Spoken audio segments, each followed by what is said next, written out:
Good afternoon, everybody. My name is Slayem from the Executive Office for Control and Non-Proliferation, and I'll be starting the presentation on proliferation financing and sanction evasion. So the aim of the session is to work alongside the FIU and the central bank to explain all about the basics of proliferation finance. So the session today is in partnership with the FIU and the central bank, and it will be on combating proliferation financing and sanction evasion. Today we will define weapons of mass destruction proliferation and proliferation financing. We'll discuss the similarities and differences between them. We'll discuss the stages of proliferation financing and the UAE's framework on how to counter the proliferation and its financing. We'll also understand, assess, and mitigate some PF risks or proliferation financing risks, as well as talk about red flags, case studies, good and bad practices regarding proliferation financing. So WMD proliferation refers to the act, or this means WMD proliferation is more related to how the concerned party acquires or develops or manufactures and even trades the proliferation or dual-use technology. However, proliferation financing is more about how the party gets access to funds or other assets that help them in financing the act of weapons of mass destruction proliferation. So they go hand in hand. WMD proliferation is the act or the physical transport or import or export, and the financing is how the concerned party gets around the assets. So there are three main stages regarding proliferation financing. The first one is how they fundraise for the program. This mainly comes from a country that raises the financial resources from a country's budget or profit from overseas commercial networks or any proceeds that are related to criminal activity. Secondly, they disguise the illicit funds and try to move them into the legitimate or the legitimate financial system. They mainly use correspondent banks or procurement agents or even front and shell companies to hide the real or the source of the wealth. Finally, the procurement or the transport of the resource or material or technology. This is the final stage, and it includes the payment or shipping of the said transport and material. Or the shipping for transport of the material. So the UAE has three main proliferation licensing authorities for anything related to dual-use goods. Our office, the Executive Office for Control and Non-Proliferation, permits or gives out the permits or licenses. Anything related to nuclear or anything related to nuclear technologies, FANR, the Federal Authority for Nuclear Regulation, gives out permits and licenses. And finally, anything related to ammunition, military, or that kind of technology, the Ministry of Defense is responsible for giving out the licenses and permits. Finally, the federal and local customs monitor and inspect shipments and make sure they are heading to the right or to the correct customer or agent. Now, my colleague Mohammed will take on what is dual-use items. Thank you. Please, Mohammed, the floor is yours. Thank you, Slayem. Good afternoon, everyone. My name is Mohammed. Continue with the presentation. We will now go into a bit more details on what is meant by a dual-use item. So to simply define a dual-use item, these are items, software, technologies that can be used for both civilian and military applications. So hence the term dual use, meaning they can be used both for civilian applications as well as military applications.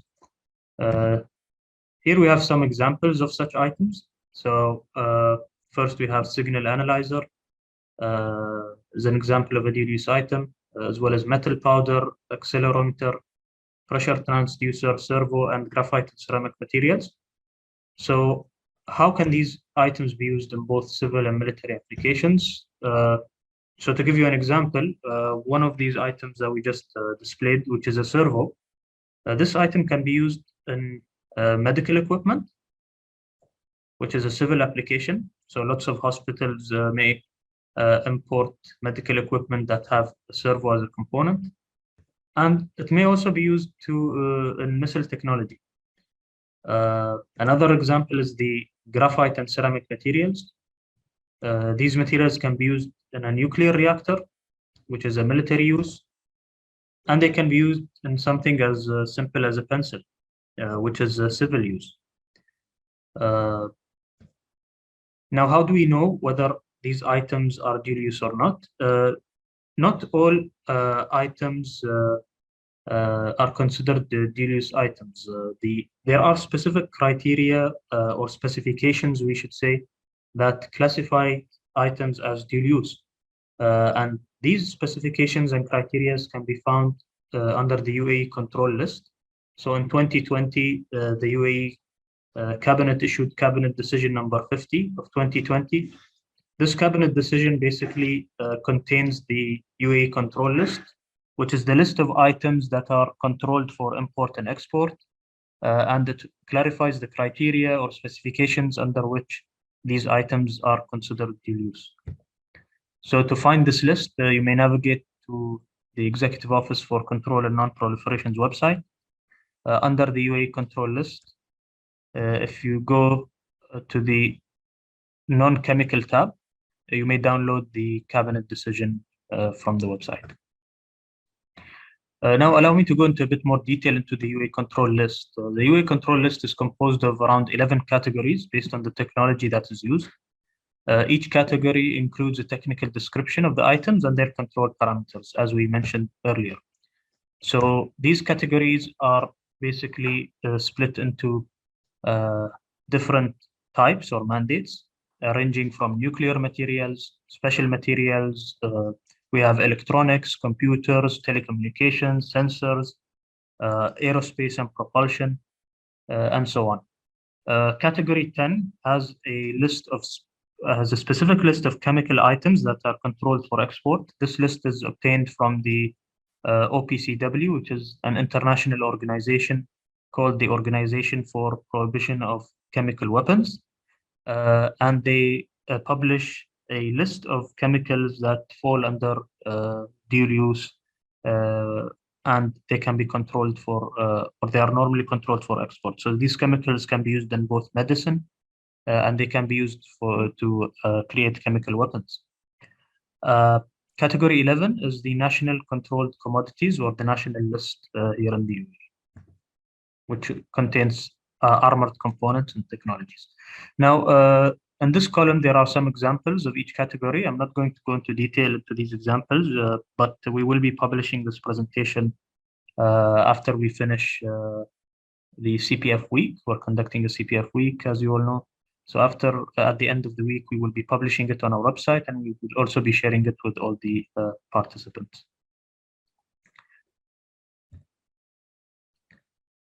So now let us go into a bit more detail on how or what criteria we use to issue the permit. So first of all, the Executive Office issues permits to companies that import and export dual-use items. So as we said, these items are controlled, meaning they cannot be exported or imported without a permit.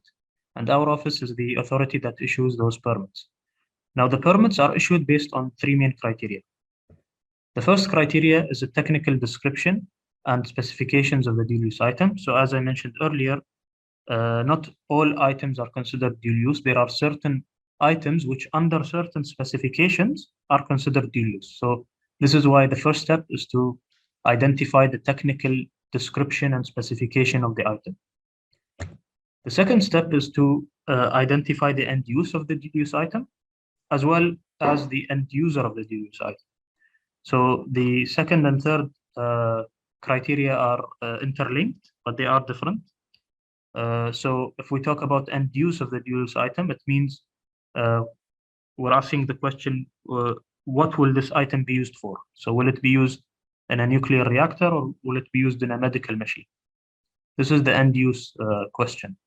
Now, the end user question is who will be using this item ultimately?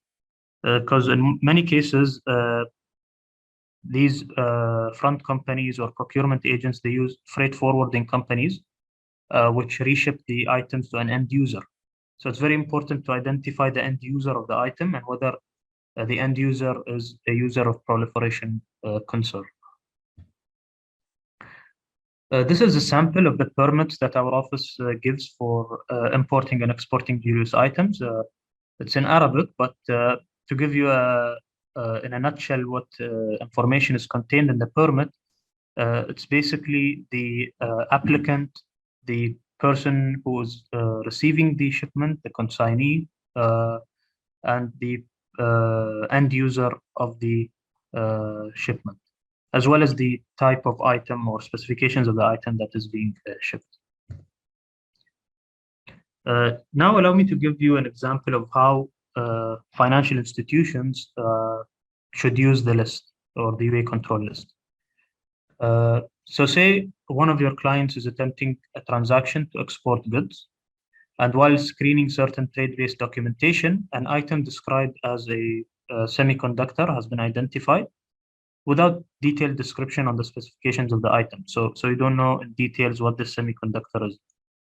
Now, the next step is the client should be requested to submit technical specifications of the item to determine whether it is controlled or not. As we said earlier, certain items under certain specifications may be considered dual-use. So in this case here, if you have a bill of lading, for example, and the commodity description is semiconductor, you need to know exactly what are the specifications of that semiconductor. Now, semiconductors can be used in both refrigerators, which is civilian use, or they can be used in missile guidance system, which is military use. Now, not all types of semiconductors are controlled, but semiconductors with certain specifications may fall under controlled dual-use items. Now, say after conducting screening of the trade-based documentation, an alert appears, which identifies semiconductor in the UA control list. And to quote the UA control list, there is a specific type of semiconductor called the solid-state power semiconductor, which is controlled if it meets certain specifications. Now, this is a screenshot of the UA control list. This is the third page, which is the annex, which is basically a summary of the control list. It lists the main categories that we discussed earlier. Now, this specific semiconductor falls under category 3, which is electronics. And if we go into category 3, we see that this is clearly stated as a solid-state power semiconductor having all of the following, and it lists 3 main criteria. So these are the criteria and specifications that are required for it to be considered a dual-use item. Now, moving on, there are 2 possible scenarios following the review of the item specification. So scenario 1 is that you have verified that the item is controlled, so it meets the specifications mentioned in the control list. In that case, you need to ensure that the client has a valid permit issued by the EOCN before processing the transaction. Now, scenario 2, which is the more likely scenario, since not everyone working in compliance is an engineer, is that you are unable to verify whether the item is controlled. This will be, my estimate is 99% of the cases will be scenario 2.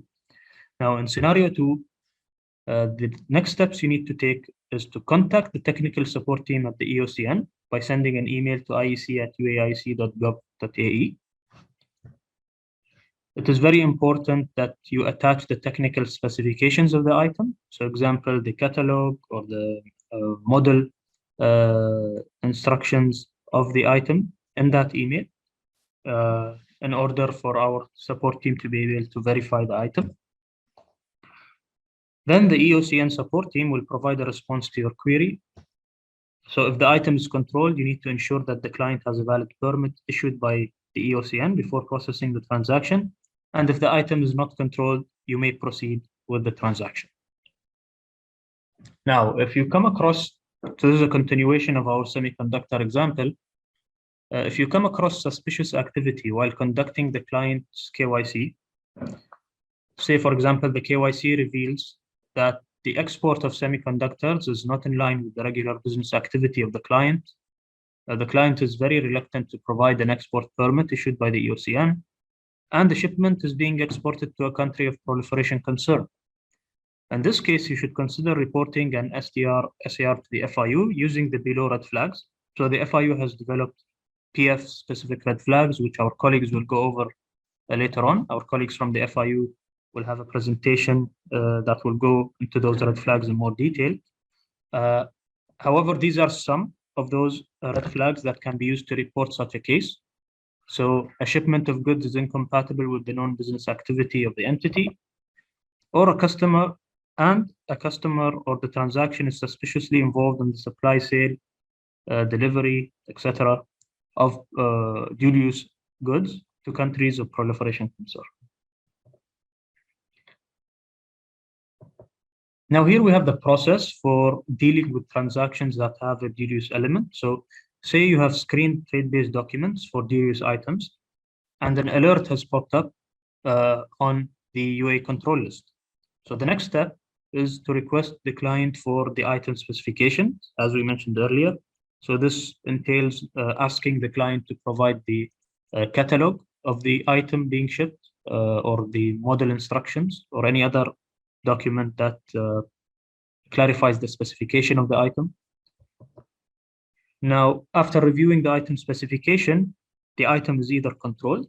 So if it is controlled, so in this case, yes, then you need to ensure that the client has a valid permit issued by the EOCN before processing the transaction. If the item is not controlled, you may proceed with the transaction without any permit requirements. And if you are not sure, which as we said earlier will be in most cases, you should contact the EOCN by sending an email to iec@uaiec.gov.ae, and our technical support team will review the item specification and provide a response on whether this item falls under the dual-use threshold in the UE control list. Now, the other part of this equation is, say you have reviewed the client's KYC documents and the trade-based documents, and you have identified suspicious proliferation financing activities, such as the red flags that we mentioned earlier and the red flags that our colleagues in the FIU will present later on. In that case, you should report an SAR to the FIU. So it is very important to highlight a point here that a company or an individual that is trading in a dual-use item is not suspicious in and of itself. As long as the customer has a valid permit and does not show any suspicious activity, he is dealing or trading within the business activities mentioned in his trade license, for example. These are all, this does not mean that the company is acting suspiciously, but there are other suspicious red flags that may be used to indicate suspicious PF activity.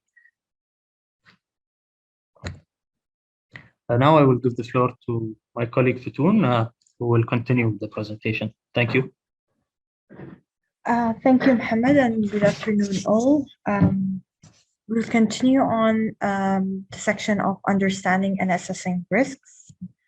So to start with the definition of proliferation financing risk as per the FATF definition, it refers to the potential breach, non-implementation, or evasion of the targeted financial sanction obligations that are referred in the FATF Recommendation 7. Those are mostly namely pursuant to the UNSCR relating to the prevention, suppression, and distribution of proliferation of weapons of mass destruction and its financing. So the risk is a function that has three factors, and it's divided into the threats, vulnerabilities, and consequences. When we speak about threats, we are referring here to the designated persons, entities that have previously caused or have the potential to evade, breach, or exploit the failure to implement TFS related to proliferation, whether it is in the past, present, or future.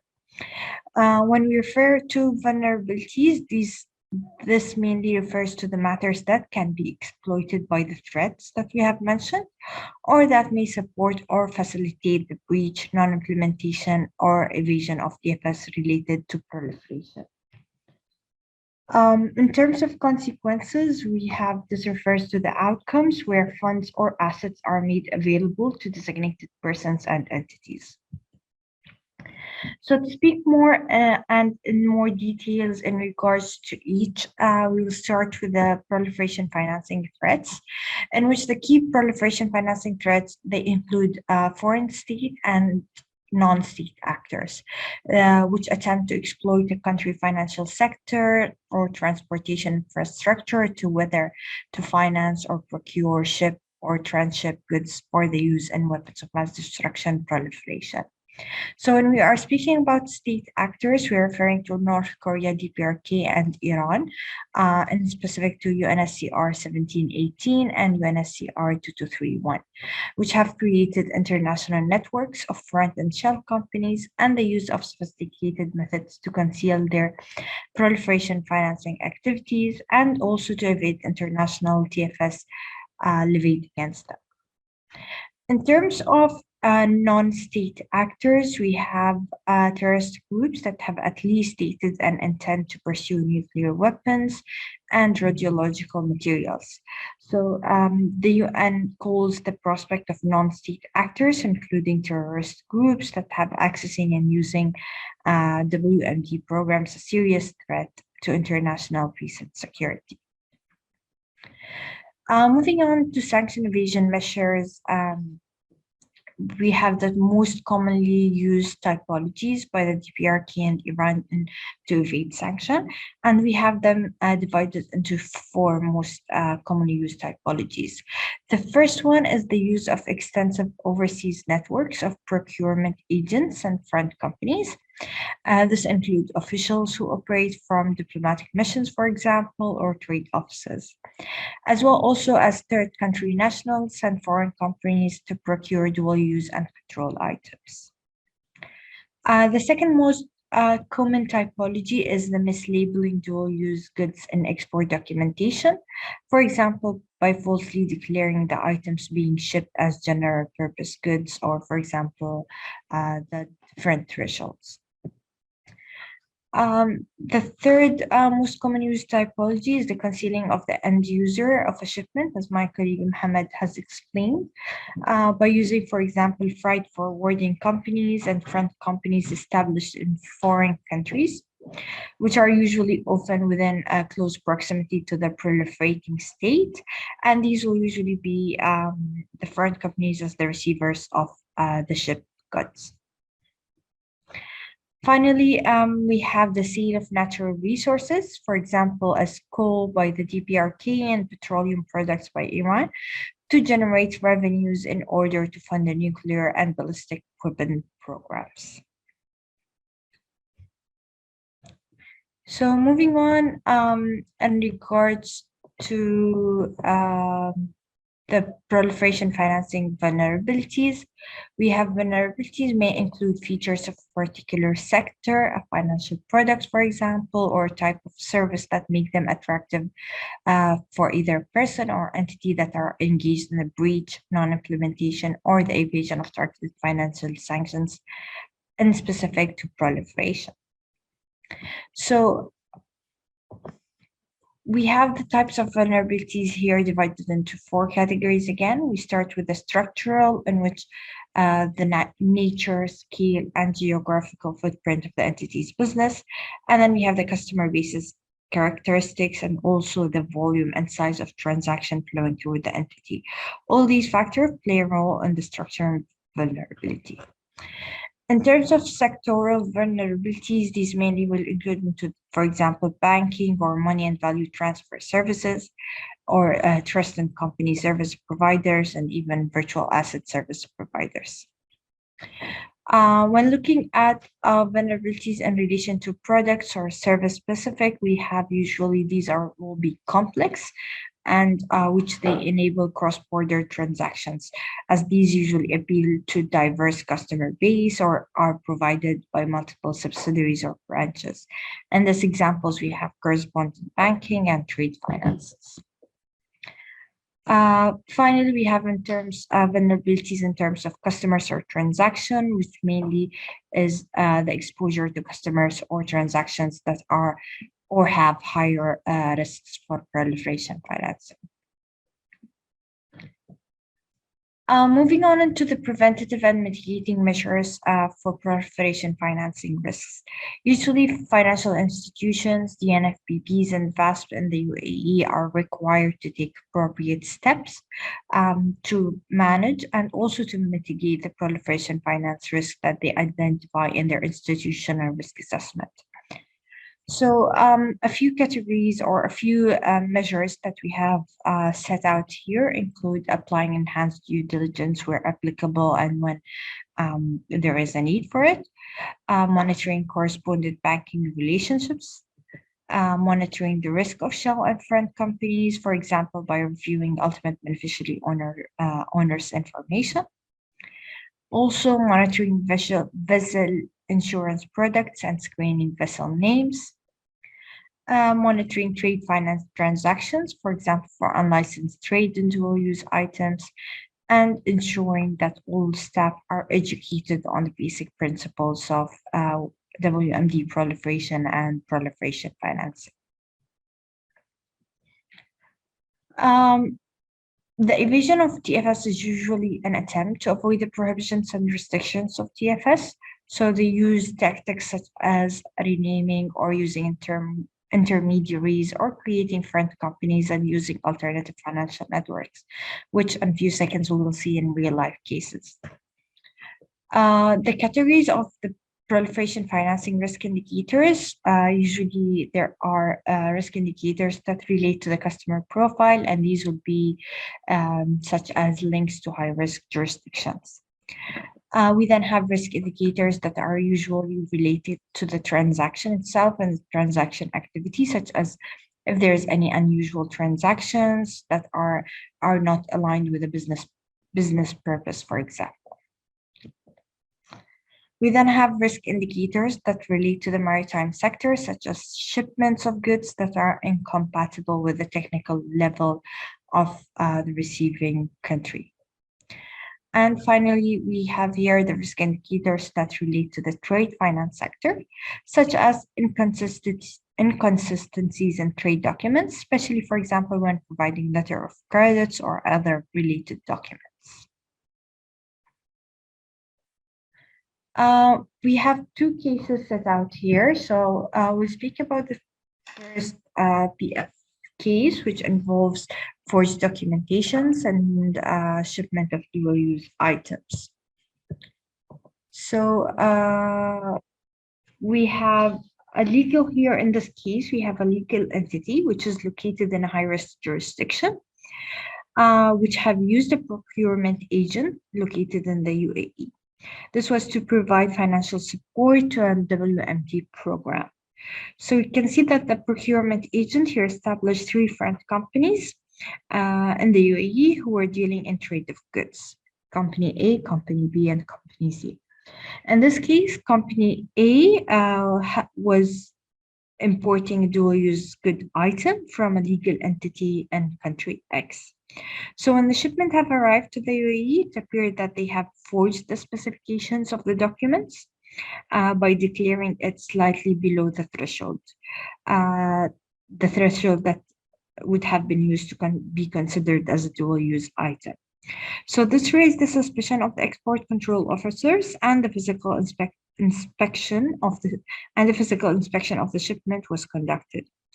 So then it was found that the specification of the item was actually above the dual-use item threshold, which resulted in seizing the shipment in this case. So this is in terms of the first case study. We have another case study that we wanted to showcase, and This is in relation to a DPRK case study. So in this case study, which showcased the movement of natural resources from the DPRK, in which the DPRK sells and exports natural resources, such as coal, to other jurisdictions in which they are then further distributed. So rather than directly paying to the DPRK, these jurisdictions usually divide their payments into smaller outflows in a complex layering schemes that are directed to front companies, for example, or financial representatives and company service providers that are working for the DPRK. Then usually the front companies use the received payments to purchase and ship commodities to the DPRK. These commodity shipments in turn may be used to smuggle goods that are used for WMD programs. So I'll just pause a few seconds here so you can go through the case study in the graph that is shown, and we're going to discuss it in the next slide again. So moving forward, we have here set a few good and versus bad practices in regards to proliferation financing compliance. So to start with the screening, a good practice or best practice would be information on goods items that are contained in trade documents are used to screen against the UAE control list. On the offset, a bad practice would be not screening against the sanction list and the UAE control lists. Second, we have in regards to staff expertise, the best practice would be that staff, especially in trade-based roles that have common and should have a common understanding of dual-use goods and can identify related red flags. On the opposite side, a bad practice would be that if they are not qualified or not experienced to perform their role effectively.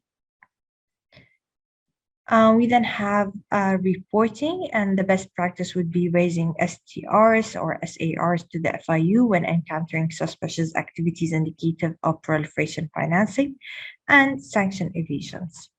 The bad practice, on the contrary, would be lack of reporting suspicious PF and sanction evasion activities if there is any suspicion identified. We then have trade-based CDD, and the best practice would be to confirm with exporters, especially in high-risk situation, for example, whether a government license is required for the items and seek a copy. On the contrary, the bad practice would be not requesting or no requests are made to verify licenses requirements for trading in dual-use items. And finally, we have in regards to ultimate beneficial owners, CDD. So ultimate beneficial owners, the best practice would be that they are diligently screened to identify any links between the clients acting as front companies and individuals, entities sanctioned to PF. On the contrary, ultimate beneficial owners, if they are not properly screened, this would lead to a failure in identifying the links between the front company clients and sanctioned PF related, which would be a bad practice. So just before we end our presentation, we have, I just wanted to showcase about the Executive Office for Control Non-Proliferation Material in regards to proliferation financing, which we have two guidelines that cover proliferation financing. The first is the TFS implementation guideline, in which it includes a full section on proliferation financing and related documents. We also have the guidance on counter-proliferation financing for financial institutions, the NFPPs and FASPs, which is more detailed and focused on CPF. You can find them on our website, and once this presentation is also published, there will be these will be linked to the presentation where you can just directly click the links and to be directed to them. So that's it from our side, from the EOC, and we do have our colleagues from the Financial Intelligence Unit and the Central Bank of UAE who would be covering a few aspects going forward. we are answering questions as we go, and if there's any question that would be highlighted, we can cover it at the end of the session. So I'll be directing now the presentation to my colleagues in the Financial Intelligence Unit. Nasser? Yeah. All right, so now it works. Perfect. Thank you very much to the Executive Office and the Central Bank will also be on this call. Thank you everyone for attending. And so we're picking off where the Executive Office left off. And one thing that came up in even one of the questions is the reporting of STRs or SARs. And so we'll be talking about the STR and SAR life cycle. I think it's important for reporting entities to understand how things work when STRs are raised until they are parts of a dissemination to law enforcement. And then we'll be talking about PF-specific red flags, and then a bit on what makes a good STR or SAR. So we have the STR life cycle first. And this slide basically highlights the STR life cycle. So the first thing is when raising an STR or SAR through GoAML, we have multiple modules or multiple systems built into the GoAML system that do different things. And the first thing are business rejection rules, called them BRRs. And this is a check that the system does to make sure that an STR or SAR meets the minimum. It's not a quality check, mind you, it's just making sure that the minimum requirements of the STR or SAR are there. When the BRR are not met, the report gets rejected back to the reporting entity with the reasons why so that they can be amended. Now, when an STR or SAR meet the business rejection rules, that then goes into the system to the risk-based approach system, which applies over a dozen parameters and gives a risk rating to each one of those parameters. And those parameters would be parameters that you probably use as reporting entities, either to onboard customers or to risk rate your customers or to risk rate your transactions through maybe your transaction monitoring system if an alert pops up. And they're basically indicators such as country risk. It takes into consideration country risk, segment risk, things like that. And based on that, the system calculates a risk rating for that specific STR or SAR. Now, why are we doing it? We're doing it for the same reason that any reporting entity, an insurance company, any other FI like a bank, we're doing it because we want to know where to focus, right? Higher areas of risk require more focus than lower areas of risk. It's the same thing with STRs and SARs. Higher risk STRs require more focus, and they probably require faster focus than lower risk STRs. And that's exactly what we do. For STRs and SARs that are risk rated as higher risk, they go to what we call the first level manual analysis. And so you'll notice now we've already had a system that analyzes and then categorizes based on risk. And now we have a triage function that looks at those high risk STRs and SARs and really drills down into it. Are they genuinely high risk? Do they meet our triage criteria? They can be based on RFRs, based on typology, or based on the focus of the national risk assessments, the focuses of, for example, our colleagues in law enforcement for this quarter, for this half of the year. So we take all that into account when deciding whether this STR or SAR genuinely is of a higher risk. It would end up with a dissemination to law enforcement that is of a good quality and of a higher risk.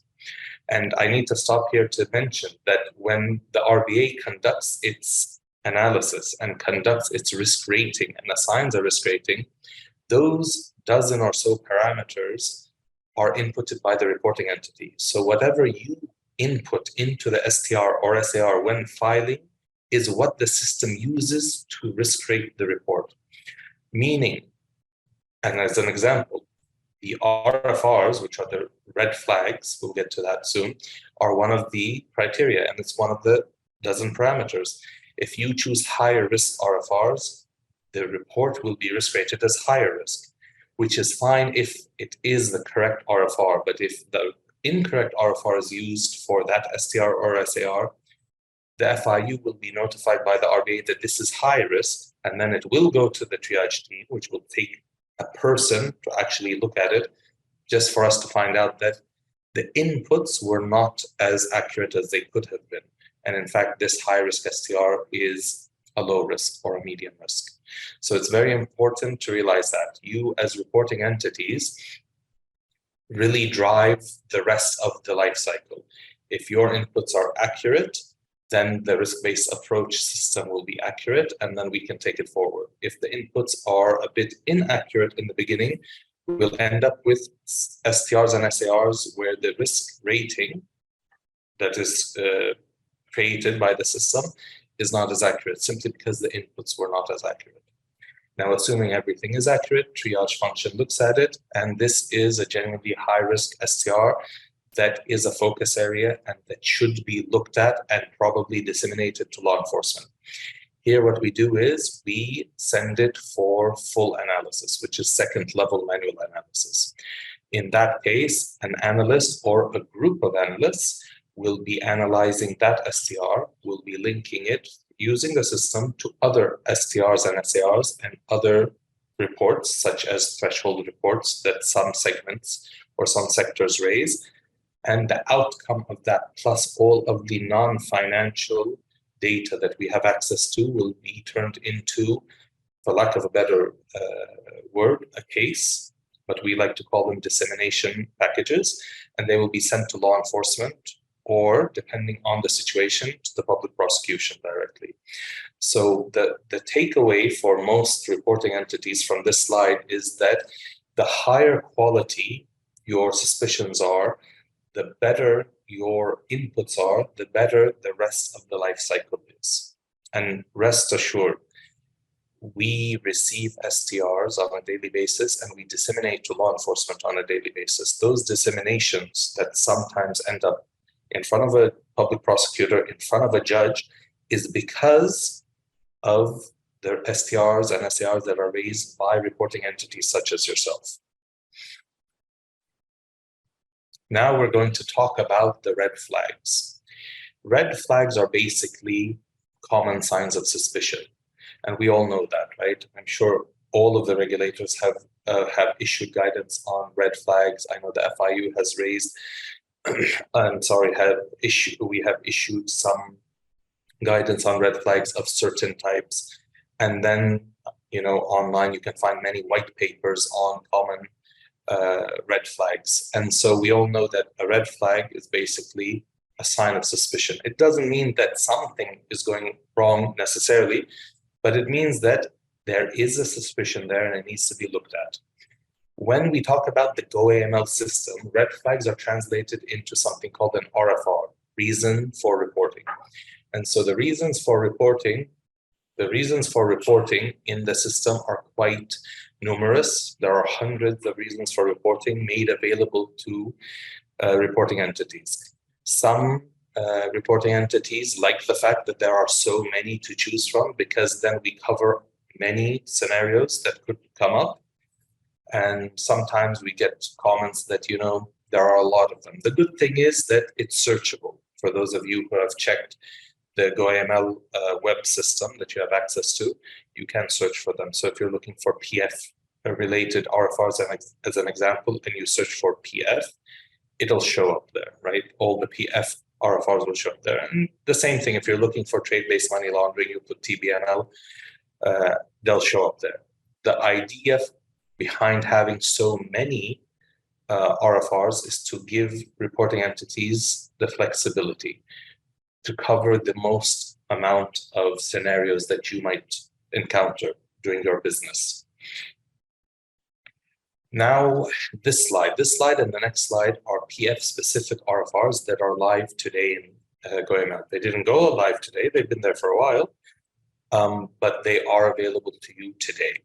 These RFRs were a joint effort between the FIU and the Executive Office. We had many discussions on this and made sure that aside from what was already in GoML that covers a lot of different scenarios, these specific ones were added to make sure that even more scenarios were created. And RFRs can be amended from time to time. Last year, we amended the list of RFRs roughly 2 or 3 times. When those changes happen, we inform all reporting entities through GoML. So through message board, you'll get a message board basically telling you that these changes to the RFRs have been made. Usually they're additions or amendments. We don't really remove RFRs because the amount of scenarios keep increasing based on best practices, based on guidance documents from the supervisory authorities, based on guidance documents from the executive office, based on many factors. And so I wanted to go through these one by one, simply to give an example of how they might be used. And so the first one is transactions involves sale, shipment, or export of dual-use goods incompatible with the technical level of the country to which it is being shipped. Most of them are self-explanatory, but let's think of this one. You might have a situation where you have a customer who usually conducts business in a certain way, and then all of a sudden wants to ship out or is involved in shipping really high-end, really high-end, military grade electronics to a country where as a business, and this customer would not usually ship these types of things there. The infrastructure there, for example, wouldn't be sufficient for this type of technology. That in and of itself is a red flag. And so we've created this RFR to cover that scenario. So you might be in a position after doing some due diligence or even enhanced due diligence, you might be in a situation where you need to raise an STR or an SAR if there's no transaction. And this is the RFR that would cover that scenario. The next one is trade finance transactions involving shipment route through a country with weak export controls or weak enforcement of export control laws. And obviously, when this is your customer, you're expected to know your customer. And I'm sure that most reporting entities, if not all, would have various types of lists. One of them is probably a list of every jurisdiction on earth with a possible risk rating attached to it. And so if you know that this jurisdiction where your client wants to transact with has weak export controls, that's a red flag.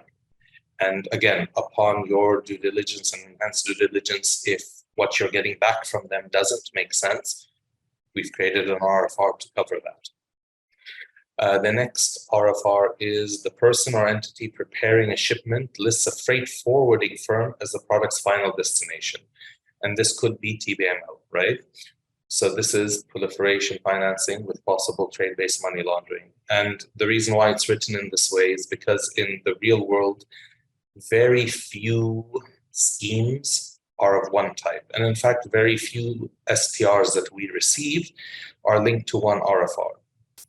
Usually, when a reporting entity decides to raise an STR, it's because there are multiple red flags and multiple suspicions, and that's fine. GoML gives the flexibility to report using more than one RFR. You might have a situation where after your enhanced due diligence, you have elements of PF, elements of possible terrorist financing, God forbid, and maybe a bit of, trade-based money laundering. You can choose 3 RFRs, one for each, whichever one fits the scenario the best. And so in this situation, you might have a customer or a client where they're doing business with a company, but that company is a freight forwarding firm, but they swear up and down to you that, that's the final destination. And you might have tools in place where you know that that company is a freight forwarding company. And in fact, being a logistics company, they wouldn't have a use for whatever your client is dealing with. And so that's a red flag. Why does your client not want you to know what the final destination is?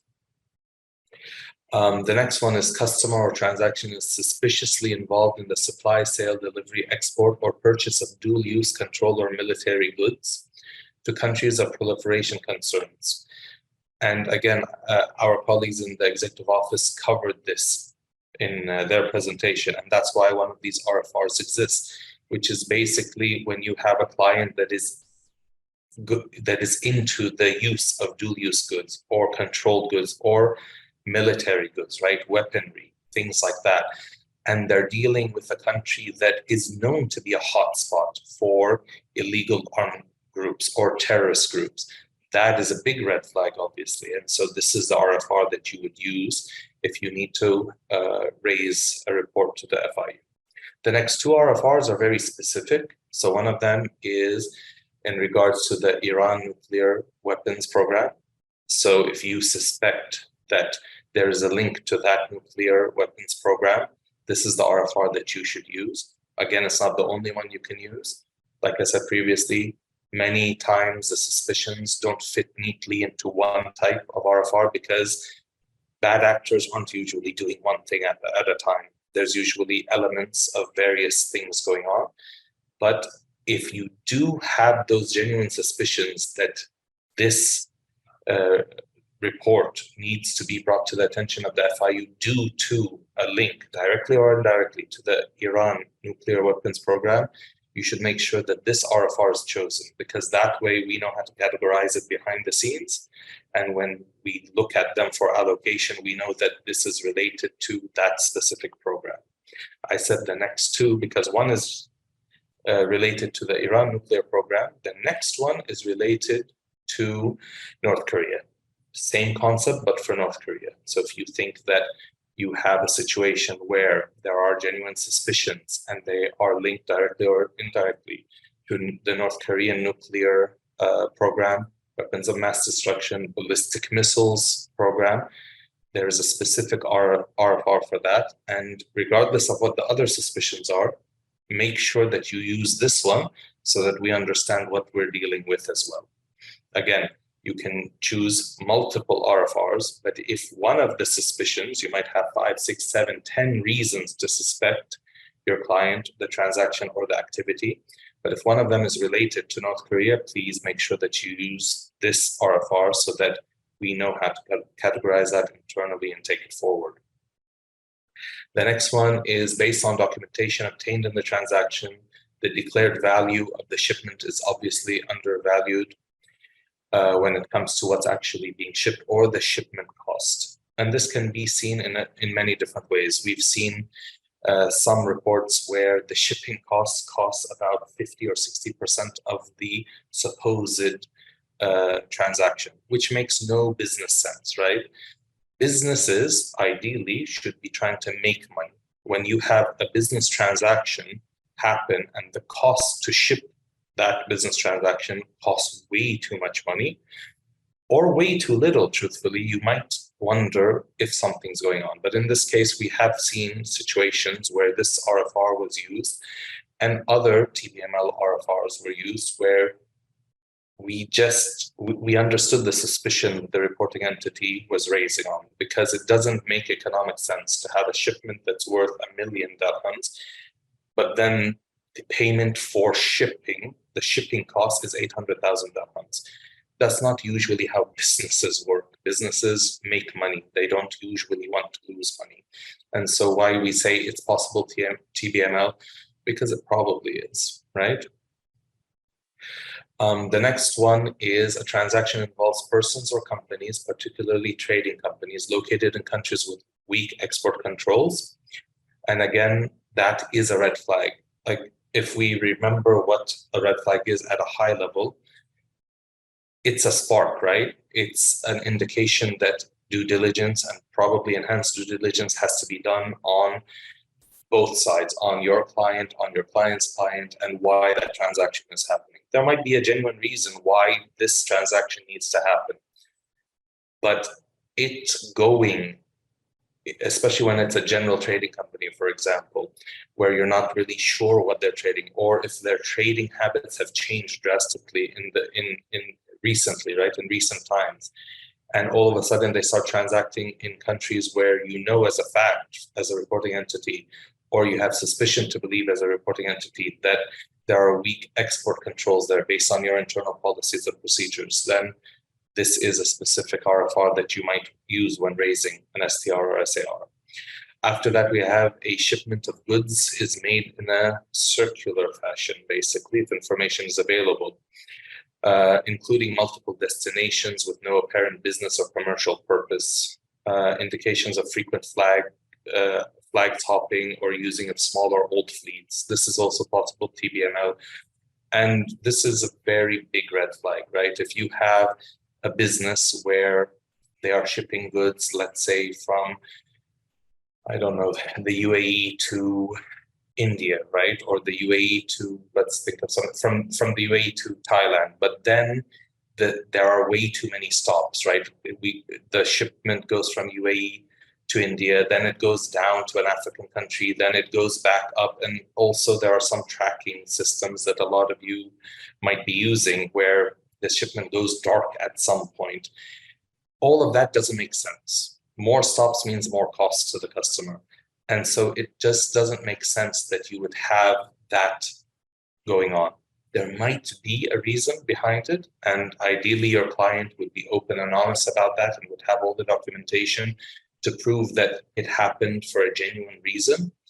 But in general, if it doesn't make sense, then after conducting an enhanced due diligence, you still are not comfortable with why those apparent circumventing the normal way of trade has happened. That might warrant an STR or SAR, and this is the RFR that you would use for that. Then our last RFR is a shipment of goods is incompatible with the known business activity and nature of products or services provided by the entities involved in the transaction. And this is very much a classic case of know your customer. So you have a customer, you have a client, they've been your client for a number of years, you know what they deal with, who they deal with, who their customers are, maybe even who their customers' customers are. And all of a sudden they start dealing in different goods, or they start dealing with the same goods, but with different customers, especially when those customers aren't known to you. They might be in higher risk jurisdictions, and just it's not, the shipment doesn't make sense to the profile of the customer that you built over that time. The customer just doesn't, the activities they're doing now doesn't make sense. It could be genuine, right? They might have changed their official business model. They might have added certain businesses or certain activities that they're allowed to do legally to their trade licenses. That is possible, but it is a red flag nonetheless. And if you are contacting your client, you're trying to conduct your due diligence, your enhanced due diligence, and there's this resistance, or you doubt that the documentation is genuine, or even you've been able to prove that some documentation that they provided is actually fraudulent in nature, then this is the RFR that you would have to use when you raise an STR or SAR. So this right here, we cover the red flags. Now we're going to go to a slide which is basically the STR and SAR do's. And so we don't really have don'ts here, simply for one reason. If you apply the do's, by automatically or by definition, you suppress the don'ts, right? So if you're doing what's on this slide, you wouldn't be doing the don'ts, because the don'ts are the exact opposite. Trying to be forward thinking. So you're now ready. You've conducted your enhanced due diligence. There are suspicions. You're ready to start drafting your STR. You've conducted everything you need. Your compliance team says, yes, this is genuine. This has to go to the FIU. These are some things we want everyone to keep in mind, because it's going to save a lot of time and a lot of effort, and it's going to end up, remember the life cycle, it's going to end up in the hands of law enforcement, public prosecution, and hopefully a conviction if wrongdoing in fact was going on. So the first point we want to talk about when we talk about STR and SAR best practices is please include a detailed write-up of the suspicions. Be detailed. The more detailed, the better. The reason is that if there are not enough details in the STR, the FIU will then have to come back to the reporting entity, sometimes by phone, to have a discussion, and then officially. requesting additional information. And then that just creates a cycle. It'll take us some time to get back to you. It'll take you some time to get the information ready. Then you'll respond back through GoML again, and then we'll have to look at that. And this, although it's not a difficult process back and forth, but it's cumbersome. It takes up time, it takes up effort on both our ends. And in the end, we could be holding back a dissemination to law enforcement that's really important and should be there as soon as possible. So more details, the better. When you're writing the STR, make sure that everyone involved is mentioned. Mention who you're raising it against, entity X, entities, these individuals. If it's a mix of entities and individuals, mention them. Who owns the company? Who are the shareholders? Who are the partners? If there are other controlling parties, mention them. If the people involved are not the UBOs and you know the UBOs, mention them. Just have it as detailed as possible. The more detail there is, the less likely it is that we will have questions on what was submitted in the report. We've already covered number 2, which is include persons and entities that you are reporting. And I appreciate that it'll mean that you're going to write a bit more. But again, more detail is better, so that in the long run, we don't have as many questions if we have questions. Include all major counterparties. Yes, the major counterparties, so your customers as an example, especially if you're raising STRs. So you're raising a suspicion on a transaction or a number of transactions. Then in your write-up, those suspicious transactions that you've identified as suspicious would have either gone to or gone to from your client to a counterparty or the opposite. And so those major counterparties should be mentioned in your write-up. Explain why the transactions or activities are suspicious. And this is very important. It's easy for people who are in the middle of the case at the reporting entity side to forget this because they know everything about the case, right? You, your RMs, your compliance officers, you know what's going on. And so you forget that this is going to go to the FIU, to someone who doesn't know the actual case, right? So sometimes people take that for granted, that you have full knowledge of it, but this STR needs to be written in a way where the FIU, when we read it, understand exactly why what you're reporting is suspicious. So we've had STRs in the past where they basically say, and the transactions amount to this amount. Okay, but is that suspicious for your customer? Tell us why that's suspicious. Or for example, the customer had 5 transactions to X country, and X country that's mentioned is not a higher risk jurisdiction. And then there's full stop. But why is that suspicious? Again, in and of itself, it might not be suspicious, but because you have the background and we don't, we're not sure why that's suspicious. So just mention why that is suspicious. It's suspicious because those 5 transactions are in amount, right? More than the turnover of the account for the past 2 years. Yeah, there we understand that's very suspicious, right? And we'd be looking into that. Just be very aware of that when you're drafting the STR, you have the full information and you need to pass on that full information to the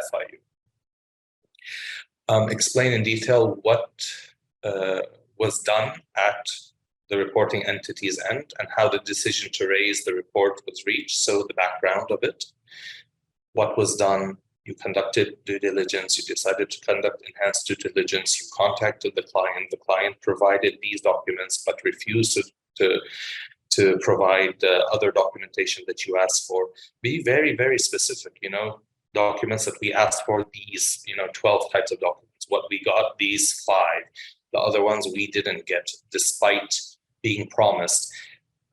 I know it's a lot of writing, but trust me, all of that gives us a better picture of what's going on. And we'll sit there and read it because we're going to sit there and a team of analysts is going to sit there and read every single word and then start to try to link the dots. So it's very important that even that information is there, the background of why this is suspicious and the background of how you came to the decision and the context is very important. The next one is include details on the suspected transactions or amounts and the turnover of the account since inception. And I know since inception is going to be a bit of an issue maybe sometimes, but the reality is the more information, just like on top, be detailed here, the more information, the better. So yes, assuming this is your client for the last 2 years, if you can give us everything that you have for the last 2 years, it would make things easier in the long run. Even if the suspicious transactions, let's assume it's a transaction, even if the suspicious transactions took place this month, it's good to know what happened previously, especially if in the STR, one of the things you're trying to convey to us is that this is suspicious because it hasn't happened in the past, as an example. So we'd like to see that. Also, we'd like to see it because we'd like to know who else is your client dealing with, because those entities or those individuals might be of interest in something ongoing at our end. So it's important for us to know that. And then we have make sure that all relevant documentation is attached to the report. And this is important in 2 different ways. One is in GoML, you can attach, you can have documents that you can attach, right? There's an attachment area. And so it's important to use that. It's important to make sure that when you're talking about companies A, B, and C, and 6 individuals, that you've included all the documentation on those companies and those 6 individuals, all of their identification documents, all of the account opening forms, all of the agreements, all of your, if later on you've done a KYC refresh, all of that documentation. It's really important for us to have it. So that's the first part, which is it's important to have those documents attached into the STR and SAR. The second point I want to make here is please make sure before submitting that the attachments are actually related to that STR and SAR.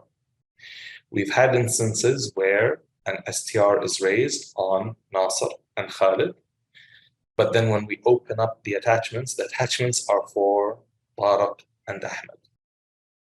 And here, obviously something went wrong, but then at our end, we're not sure which is correct. Is it that there was a mistake in the write-up, but in fact, this STR is raised on the people whose documentation are in the attachment, or is it the other way around?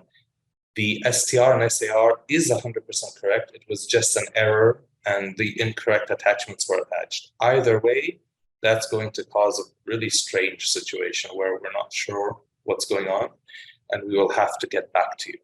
So these are basically the best practices. Like I said, by adhering to the best practices, the do's, you're going to just never get to the don'ts, because they're the exact opposite, right? Be detailed, but don't is be less detailed. So I think that this covers it up nicely. And I think this brings us to the end, yes, the end of the presentation. So I thank you all. I think the Q&A is held till the end. This is my understanding, but it's back to you, Executive Office. Thank you for having us.